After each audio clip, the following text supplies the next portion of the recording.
নমস্কার বন্ধুরা, আপনার বাচ্চা পড়াশোনা করছে না, সব সময় মোবাইলতে গেম খেলছে বা অন্য কিছু জিনিস নিয়ে সব সময় ব্যস্ত থাকছে।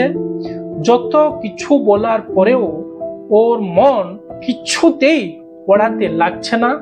যদি এইগুলো হচ্ছে আপনার বাচ্চার মধ্যে, তাহলে নিশ্চয় বাড়িতে আপনার এই প্রতিকারটি করতে হবে। প্রতিকারটি হচ্ছে ওয়েস্ট সাউথ ওয়েস্ট, অর্থাৎ পশ্চিম দক্ষিণ পশ্চিম দিকে করে ওয়েস্ট সাউথ ওয়েস্ট ডিরেকশনে বাচ্চার পড়ার গড় করবেন। করার পরে যদি আপনার ওয়েস্ট সাউথ ওয়েস্ট ডিরেকশনে বাচ্চার পড়ার গড় আছে, তাহলে আপনাকে এই জিনিসটাও করতে হবে যে একটা লোহার টেবিল বানাতে হবে।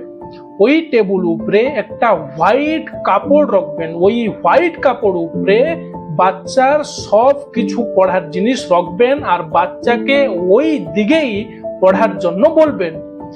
এই জিনিসগুলো কখন করবে না, একটা কোনো বুধবারে সন্ধ্যা সময়ে আপনাকে করতে হবে। তাহলে এই প্রতিকার যখন করবেন, তারপরে আপনি কিছুদিন পরে দেখবেন যে বাচ্চা ঠিকভাবে পড়াশোনা করছে এবং পরীক্ষাতেও ভালো নম্বর দিয়ে পাস করছে।